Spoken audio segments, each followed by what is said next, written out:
మన రక్షకుడైన యేసుక్రీస్తు నామమున అందరికీ వందనాలండి. ఈరోజు దేవుని మాటలు యెషయా గ్రంథము 38వ అధ్యాయము 20వ వచనము.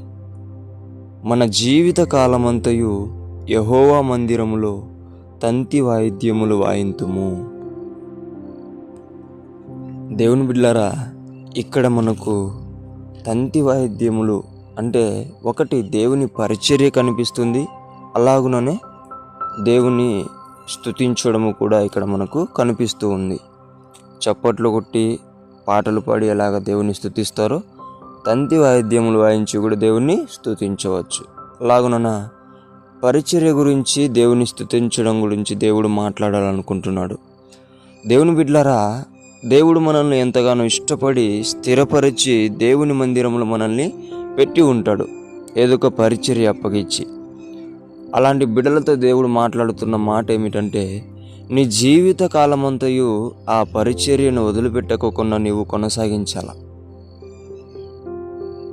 అలాగుననే ప్రతి ఒక్క మనిషి కూడా, ప్రతి ఒక్క దేవుని కుమారుడు కూడా, కుమార్తె కూడా తన జీవిత కాలమంతయు ఏదో ఒక పరిచర్య చేసి దేవుణ్ణి స్తుతించేవారిగా ఉండాలని దేవుడు ఆశపడుతూ ఉంటున్నాడు.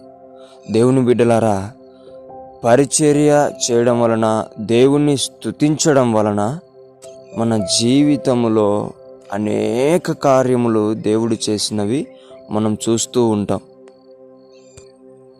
దేవుడు స్తుతుల ద్వారా ఎరికో గోడలు పలగొట్టడం, దేవుడు స్తుతుల ద్వారా అనేక దయ్యాలను వెళ్ళగొట్టడం, ఈ విధంగా గొప్ప గొప్ప కార్యాలు ఎప్పుడు జరుగుతాయంటే దేవుని స్తుతిలోనే జరుగుతాయి. అందుకే దేవుని బిడ్డలారా, మనం మన జీవిత కాలమంతయా దేవుని స్తుతి గురించి మనము ప్రయాసపడదాం. మన జీవితంలో గొప్ప గొప్ప కార్యాలు పొందుకుందాం.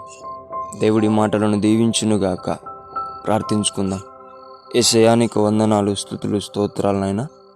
మమ్మల్ని ప్రేమించి మమ్మల్ని స్థిరపరిచి నీ మందిరంలో ఉంచావయ్యా. ఆ మందిరంలో నీవు మాకు అప్పగించిన పరిచర్యను మేము జీవిత కాలమంతా కొనసాగించే బిడ్డలుగా మమ్మల్ని అభిషేకించండి నాయనా.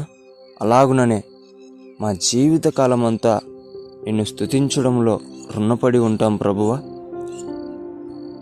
నా తండ్రి, ఎప్పటికీ మేము స్తుతించేవారిగా మమ్మల్ని నీవే ఉంచమని, నీవే తయారు చేయమని యేసు నామములో ప్రార్థిస్తున్నాం తండ్రి. ఆమేన్.